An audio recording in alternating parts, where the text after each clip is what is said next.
Welcome to the Ultimate Sports Blog Podcast. Today is Thursday, November 1st, 2018. Today I'm going to recap last night's NBA games as well as last night's NHL game and look ahead to today's action in both sports. There's actually a game going on right now in the NHL as we speak. Then I'll do my bowl projections for Week 10 of the college football season. Then I will do picks for college and NFL at some point, as well as do predictions for the second half of the NFL season for each team, discuss Maryland firing DJ Durkin, and starting today on this podcast, I'm going to do something called the You Can Bank On It in terms of a gambling play. I'm going to do this for, I guess, the rest of this calendar year to see how I do, just as a test run, because that's something that I want to get into in the podcast come next calendar year. All right, I'm going to start with the NBA.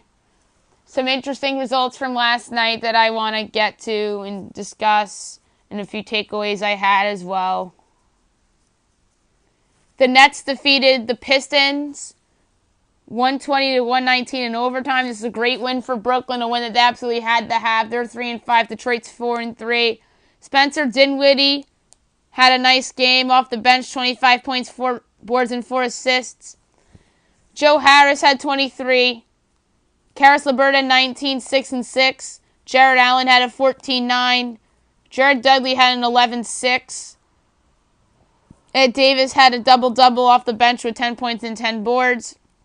Meanwhile, for Detroit, Blake Griffin had 25 points and 9 boards. Andre Drummond, yet another double-double. Actually, a 20-20 game. He had 24 and 23.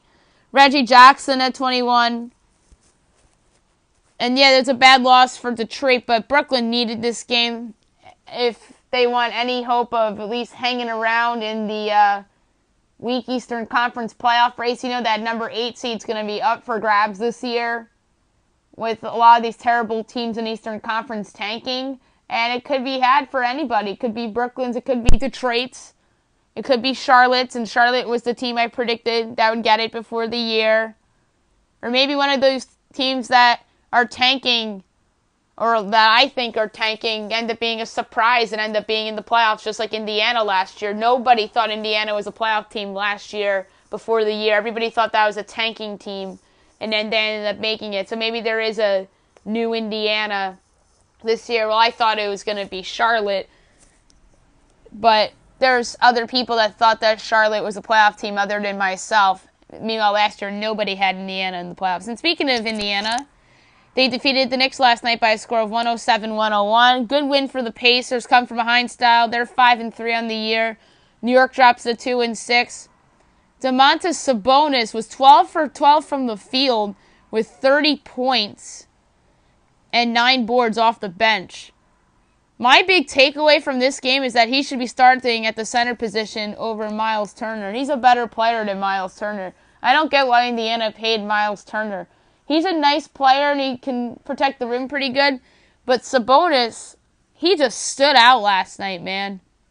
Victor Oladipo played with bronchitis. He came alive in the second half and hit the 2 biggest shots of the game, 2 3-pointers that essentially put the game away for Indiana. He had 24 points and 6 boards. Bogan Bogdanovic had 10.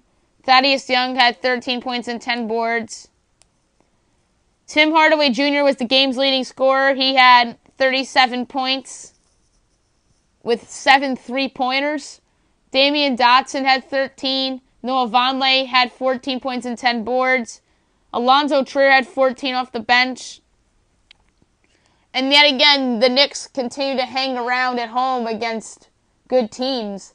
They hung around against Boston, could have potentially won that game.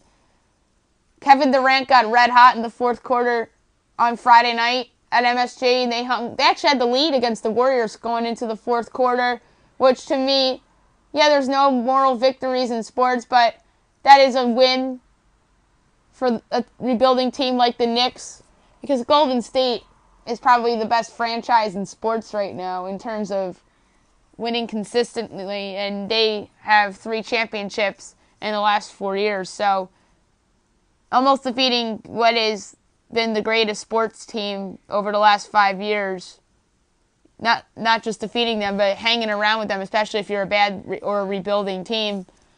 You got to have a pat on the back. But yeah, the Knicks continue to hang around against good teams, especially in their home building. The Nuggets defeated the Bulls 108-107 in overtime. This was a survivor for Denver. They're 6-1. Chicago's 2-6. I thought there was a chance that the Bulls would win this game.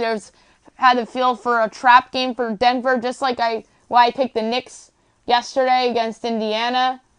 Not because I just talked about how the Knicks have been hanging around against good teams at home. And I just thought that Indiana was going to fall under the trap of Madison Square Garden. I felt the same way about Denver yesterday. This game wasn't on TV, so I didn't pick it. I would have picked the Bulls, but they fall short by a point. They dropped to 2-6, and as I said, Denver improves to 6-1. Nikola Jokic, 22 points, 12 boards, 9 assists. Jamal Murray had 12 points, 8 boards, and 6 assists. Gary Harris had 16. Paul Millsap had 19. Mason Plumlee had 13 off the bench. Meanwhile, for Chicago, Zach LaVine, 28 points, 5 boards, 7 assists. He continues to play very well. There's 3 candidates right now for me for most improved player. And one of them I already mentioned on this podcast a little bit, and that's Tim Hardaway Jr. to go along with Zach LaVine and in Brooklyn's Karis LeVert. Those are the 3 to me that are the candidates for most improved right now. And meanwhile for Chicago, Wendell Carter Jr., 25 points, 8 boards, 5 assists. Justin Holiday had 15 points, 5 boards, 5 assists. The Timberwolves defeated the Jazz 128-125. The T-Wolves are 4-4. Utah's 4-3. Trap game for Utah. But Derrick Rose had 50 points in this game. That's a career high for him with 4 boards and 6 assists. Karl Anthony Towns had 28 and 16. Andrew Wiggins had 19 and 6 boards. Taj Gibson had 10 points and Josh Okogie had 10 points. No Jimmy Butler in this game. And no Jeff Teague either. Teague had left knee soreness and Butler's just holding out for a trade. Let's be honest right there. That's a mess. Donovan Mitchell had 26 points in defeat. Rudy Gobert 22 and 13. Joe Ingles had 13.6 rebounds and 5 assists. Derek Favors had 14 points and 8 boards. Dante Exum had 14 points off the bench. Jay Crowder had 18 points and 7 boards off the bench. The Warriors defeated the Pelicans 131-121. Anthony Davis didn't play in this game. The Pelicans still get the cover, though, as Golden State goes to 8-1. New Orleans drops to 4-3. Stephen Curry leads the league in scoring. He had 37 points and 9 assists in the win. Klay Thompson at 18. Kevin Durant had 24 points, 5 boards, and 8 assists. Draymond Green had 16 points and 14 rebounds. Jonas Jerebko had 10 off the bench. Nikola Mirotic had 26 points and 12 boards. Drew Holiday had 28 points and 9 assists. Anthony Davis actually did play. That was a mistake by me. I thought that Davis didn't play, but he did. He had 17 points and 12 boards and 7 assists. Each Moore had 21 points. Julius Randle had 11 points and 10 boards off the bench. The Lakers defeated the Mavericks 114-113. This was a great game. Dallas was down by 19. Luka Doncic led a comeback. He tied the game on a jumper. And then I believe it was Dorian Finney-Smith inexplicably fouled LeBron. LeBron made 1 of 2 free throws. And then J.J. Barea put up a prayer shot from almost half court. That was way off. And the Lakers get a much-needed win to go to 3-5. Dallas drops to 2-6. Speaking of LeBron, he had 29 points and 5 rebounds and 6 assists.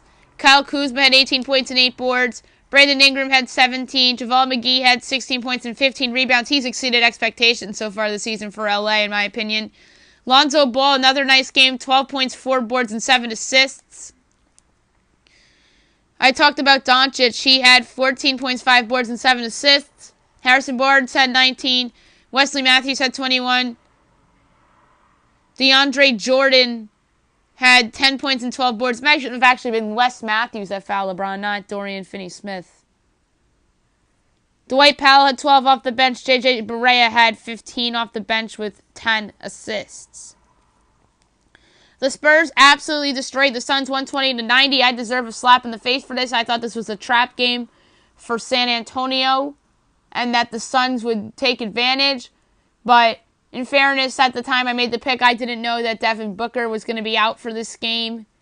But still, San Antonio deserves some credit. They took care of business on the road. They're 5-2. Phoenix is 1-6.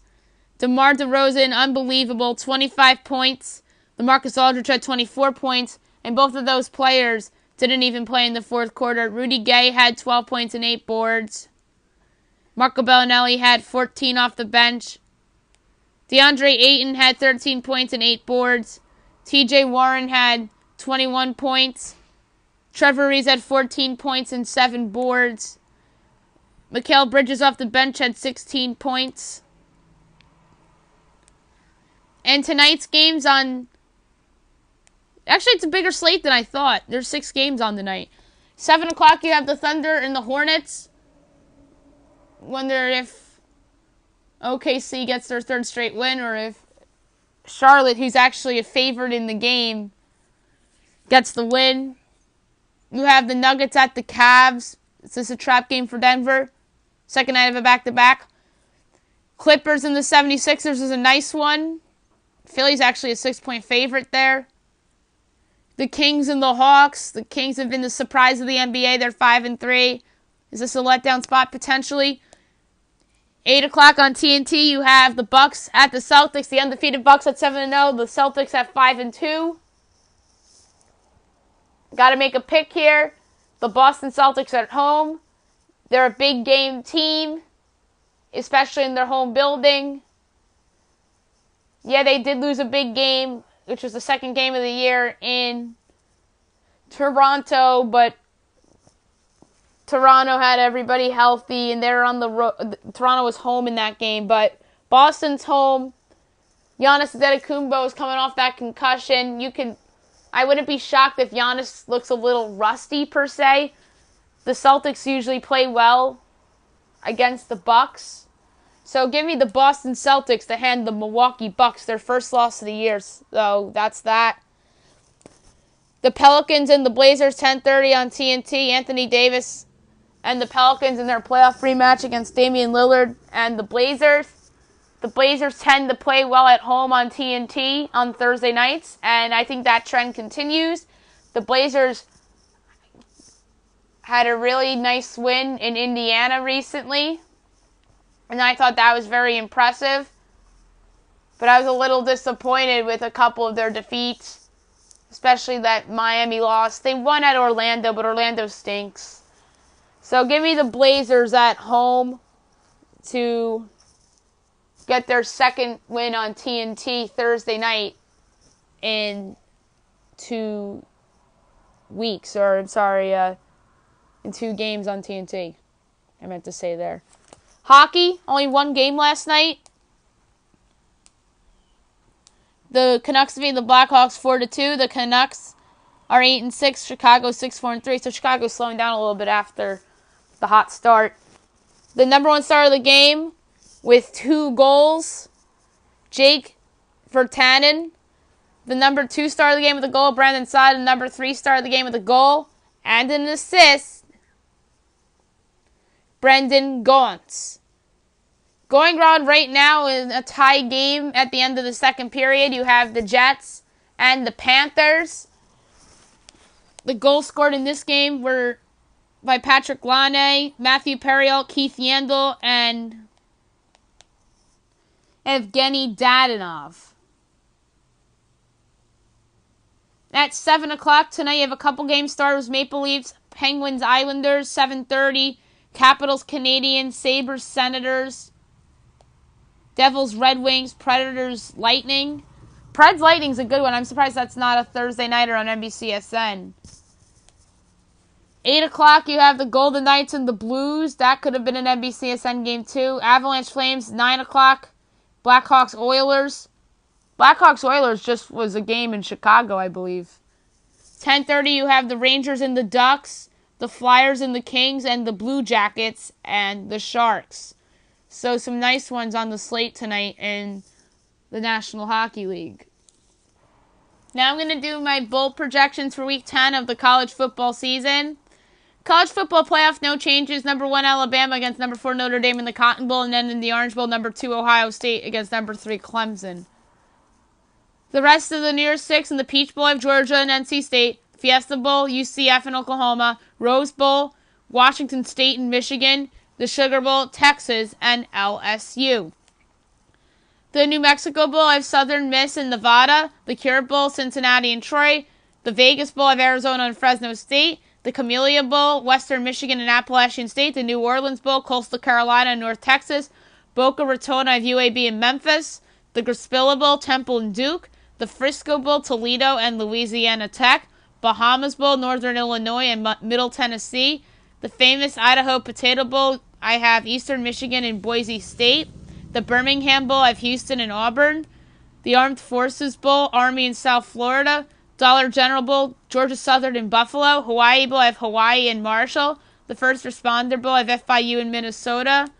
The Quick Lane Bowl, I have Virginia Tech and Indiana. The Cheez-It Bowl, Kansas State and Utah. Independence Bowl, I have Virginia and Missouri. The Pinstripe Bowl, I have Georgia Tech and Wisconsin. Texas Bowl, I have South Carolina and Texas Tech. The Music City Bowl, I have Purdue and Mississippi State. The Camping World Bowl, I have Boston College and Iowa State. The Alamo Bowl, I have West Virginia and Oregon. Belk Bowl, Syracuse, Vanderbilt. The Arizona Bowl, San Diego State and Louisiana, Monroe. Military Bowl, Miami and Cincinnati. The Hyundai Sun Bowl, I have Stanford and Utah State. San Francisco Bowl, I have USC and Northwestern. Liberty Bowl, I have Baylor and Tennessee. Holiday Bowl, I have Washington and Penn State. The Gator Bowl, I have Kentucky and Florida State. Is that right? Is that right? Kentucky and Florida State? Yeah, that's right. Wow.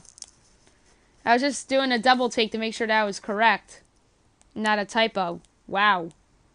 The Outback Bowl, Texas A&M and Iowa, and the Citrus Bowl, the Florida Gators and Michigan State.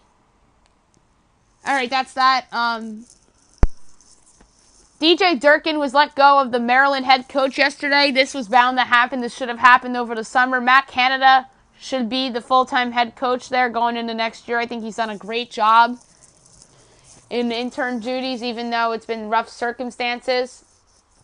They have a chance to get a win over Michigan State this weekend. If they do, they're in all likelihood going to be in a bowl game. So, credit to Matt Canada for keeping this team afloat a little bit and being competitive in some games, knocking off Texas. But yeah, DJ Durkin had to go.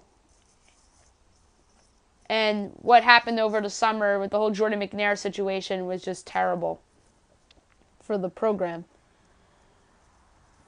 Now I'm going to do my second half predictions for the NFL season for each team. I'm going to go in alphabetical order. The Arizona Cardinals. I think Josh Rosen will show progress. He's been up and down. He's had some good moments. He's had some bad moments. But I think a lot of this second half, you're going to see some good moments and improvement from the rookie quarterback. The Atlanta Falcons will fire Dan Quinn after the season. I think this team will turn out to be an underachiever and finish below 500. And the ownership from Atlanta will overreact and fire a head coach that was in the Super Bowl not that long ago. The Baltimore Ravens, Lamar Jackson gets more time at quarterback. I don't know if this would be a result of some blowouts, either wins or losses. He saw a little bit of time against Carolina last week, but I have a feeling you're going to be seeing a lot of Lamar Jackson and some random plays here and there featuring him at the quarterback position. The Saints have been doing that with Taysom Hill as well with the deep balls. I think the Ravens will copycat the Saints a little bit in that sense. And this is nothing against Joe Flacco, who I think has been pretty good this year for the most part. Buffalo, I don't think Josh Allen returns this season. It's just that he's hurt. That team's a mess. They're trying to lose. The Bills, in all likelihood, will have a top 5 pick, even though they probably won't draft a quarterback because they already have one in Allen for the future. But I think they'll play it safe and he doesn't come back this season. The Carolina Panthers will be a wild card team in the NFC playoffs. I think this is a playoff team in the NFC. They've beaten some good teams this year. They've won in Philly, although they almost lost to some bad teams. Don't forget that they almost lost to the Giants. They probably should have lost to the Giants if not for that crazy 64-yard field goal. They would have lost to the Giants, and maybe, who knows, the Giants season could have gone differently too. Mitch Trubisky will have people in the media and Bears fans still raise eyebrows about whether he's a franchise quarterback or not. And if the Bears miss the playoffs, then a lot of people will be pointing the finger at Trubisky and wonder, oh, how come is he not evolved like Jared Goff evolved last year? The Cincinnati Bengals will finish above 500. Does this mean that they'll be a playoff team in the AFC? Maybe. But I'll tell you what, the Cincinnati Bengals are a talented football team, and Andy Dalton's actually had a pretty good year other than that bad game against the Kansas City Chiefs. The Cleveland Browns will finish up with another top 10 pick in the draft. I was going to predict top 5, but then I realized that the Giants, the Raiders, the 49ers, the Cardinals, and the Bills are probably the 5 worst teams in football, and they're all locks, barring some other random injury, to end up with the top 5 picks in the draft.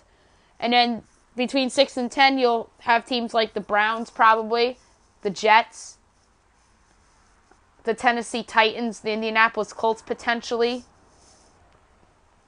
and maybe even the Tampa Bay Buccaneers if things continue to go down south there.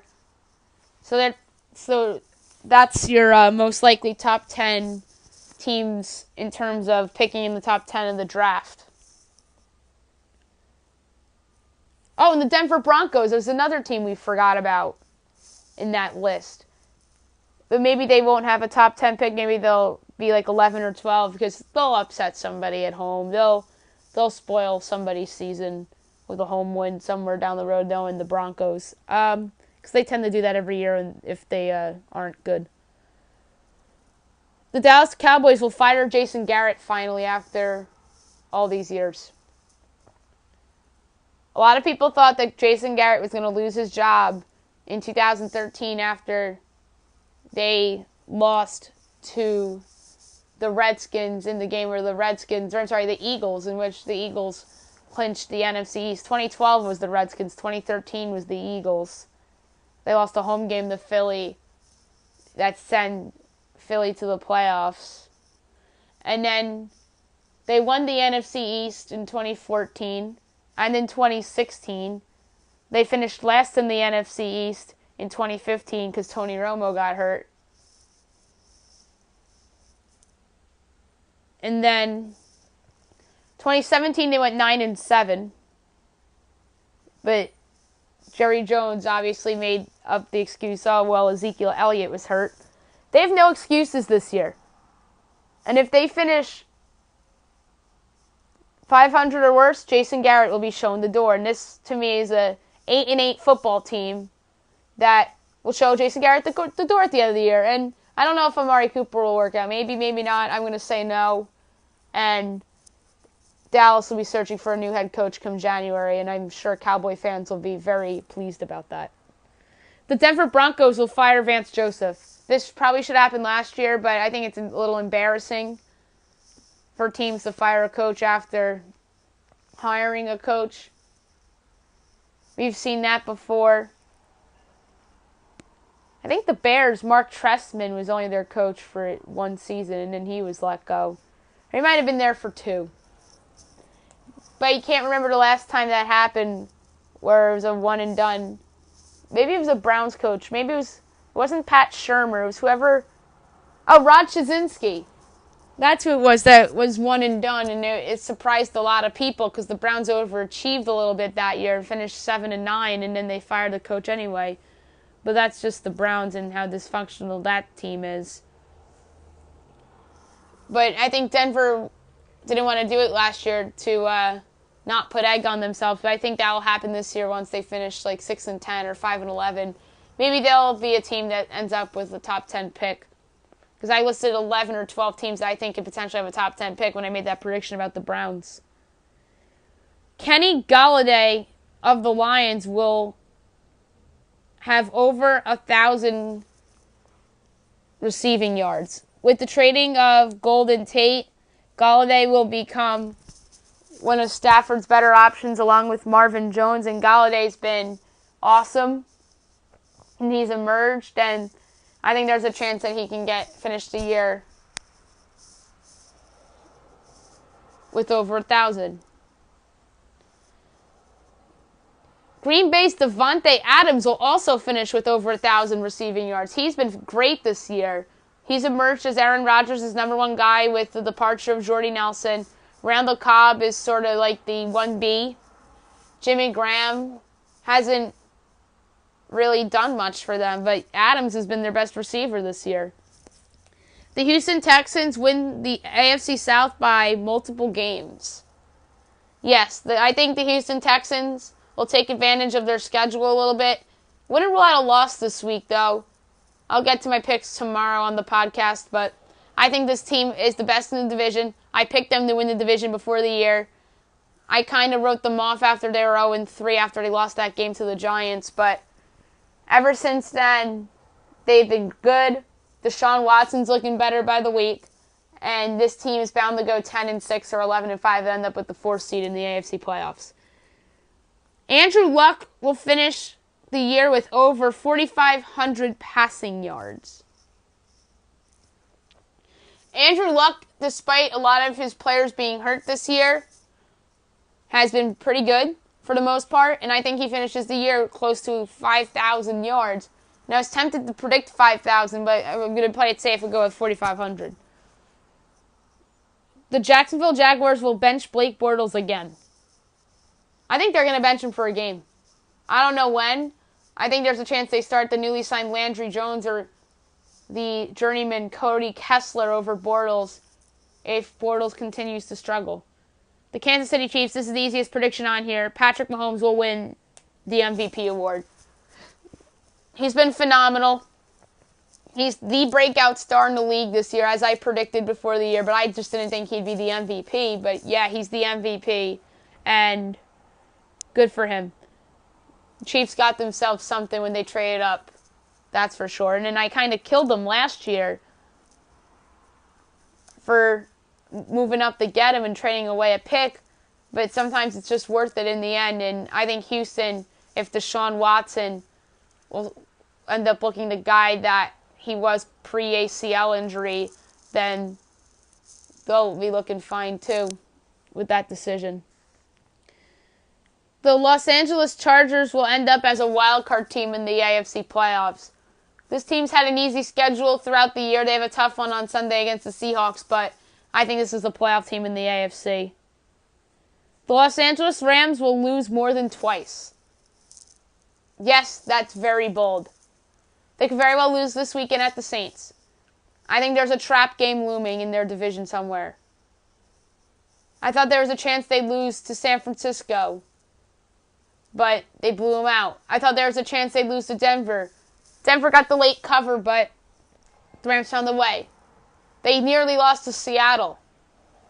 Maybe they lose Week 17 at home against the 49ers if they rest their players after clinching a first-round bye. So, they'll lose more than 2 games down the stretch and finish 13-3.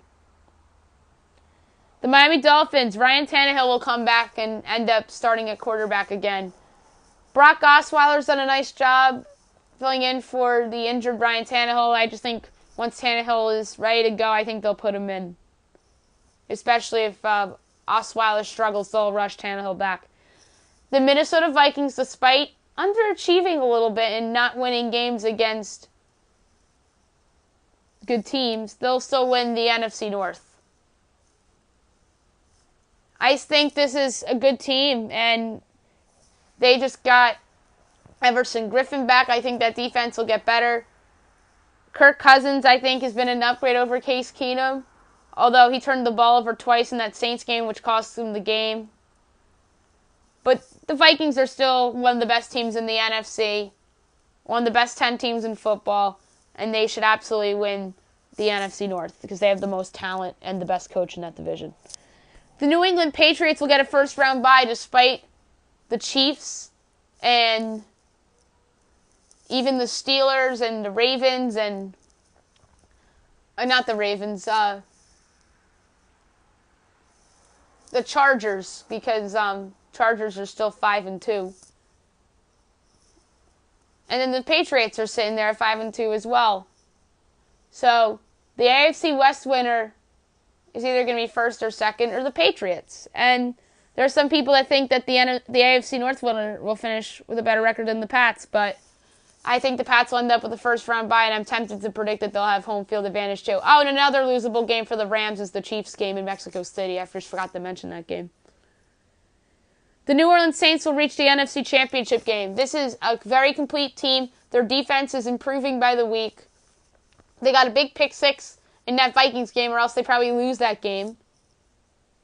And this is a very good team. Drew Brees is still playing at a high level.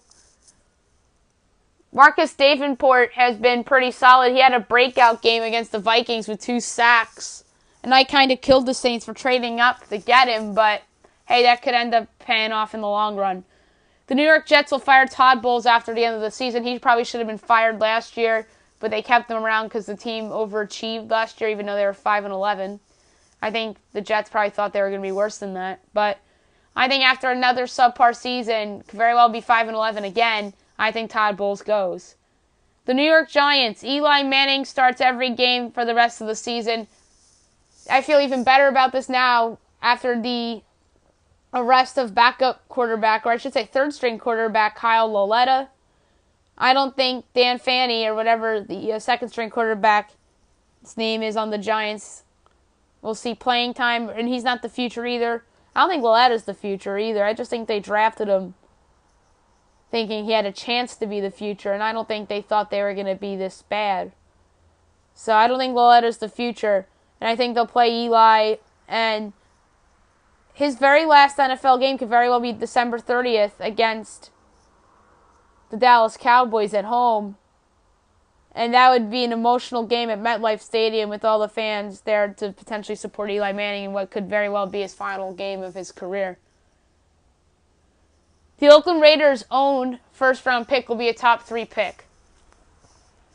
The Giants will be 2 and San Francisco will be 1. And that's all I got to say. The Philadelphia Eagles, despite their slow start, will win the NFC East. Carson Wentz, I think, will eventually start to look like the MVP favorite that he was before he tore his ACL. And I think they'll beat the Redskins head-to-head and win the division.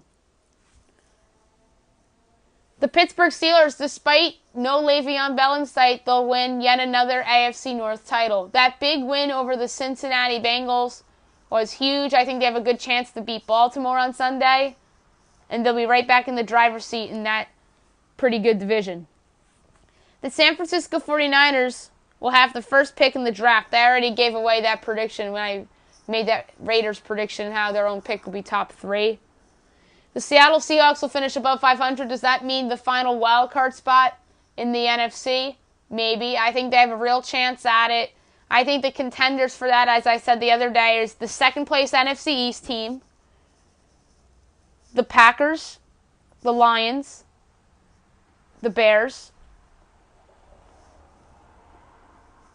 and the Seahawks. And if the Falcons find the way to win in Washington, I have to put them in the conversation too. But yeah, I think Seattle ends up finishing above 500. They look like a 9-7, 10-6 team to me, and Russell Wilson has to be in the MVP conversation if that's the case, even though this might not be a playoff team. The Tampa Bay Buccaneers will fire Dirk Cutter. he was my prediction to be the first coach fired. I thought this team would have the worst record in the league this year. I'm probably going to be wrong about that. And what I probably will get right from the preseason is that Dirk Cutter won't have a job in 2019. The Tennessee Titans will finish in last place in the AFC South. This is bold considering that there is some talent on this roster. To me, this is a combination of Marcus Mariota not playing up to expectations and all the injuries that they have surrendered through the year. The Washington Redskins defense will be improved thanks to the trade for Clinton Dix. Their defense has actually shown improvement a lot throughout the year. They did a good job against Clinton Dix's former team, the Green Bay Packers. It played well against the Giants, but I think that said more about the Giants. Every time somebody plays the Giants offense, then they're not going to get that credit, obviously, especially from Giants haters. But, yeah, Washington's defense is improved. And even in that Carolina game, even though Carolina almost came back and beat them, Carolina actually did come back and beat Philly. So maybe that was more about Carolina rather than Washington. But this Washington defense isn't bad, and maybe Jay Gruden's job will be saved. Now I'm going to do my picks. I'm going to start with college for Week 10 for tonight.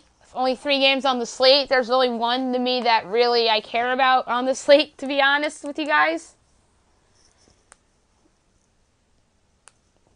The first game tonight, you have Northern Illinois at Akron. This could be a trap game for Northern Illinois. They're a 6-point favorite. The over-under is 37. I think Northern Illinois gets the victory, but my podcast play is over 37. I just don't see how either team scores less than 20 points. The game I care about is Temple at Central Florida. Number 12 ranked Central Florida.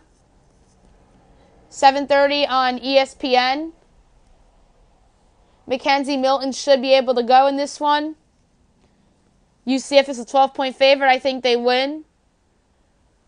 But my play here is over 58.5. It was at 61. It went down to 58.5, I think. Let's just hope that means that Milton doesn't play. But I'm assuming Milton plays, and I think both teams eclipse 30 points in this game, and I think Central Florida gets the victory. So over 58.5 is the gamble play, and the picks play, straight up play, is Central Florida. Ohio at Western Michigan, 7 o'clock. This game opened at a pick 'em. Now Ohio is a 3.5-point favorite. And you know what? Western Michigan's home. The Broncos are not bad. I like them here to win at home outright. So give me Western Michigan plus 3.5 and for them to win outright. And last but not least, the NFL game for tonight. Well, last but not least in terms of NFL picks or football picks per se. You have the Raiders at the 49ers at 8:20 on Fox. Joe Buck, Troy Aikman, Aaron Andrews on the call. The Raiders are coming off that home loss against the Indianapolis Colts. San Francisco coming off a tough, heartbreaking loss. They blew the big lead against Arizona. Cardinals came back and won the game. And that is a lot to do with my Josh Rosen will show progress prediction. That was a big comeback for him. There's a possibility that C.J. Beathard won't play. Beathard or not, this 49ers offense is with the Giants as among the worst in football. And the Bills too, obviously. So, give me the Oakland Raiders plus the 2.5 to win this game outright on the field by a score of 20-13. I think Derek Carr has a nice game. Defense makes some plays, and John Gruden gets his second win of the year. And the You Can Bank on It play, sponsored by FanDuel Sportsbook.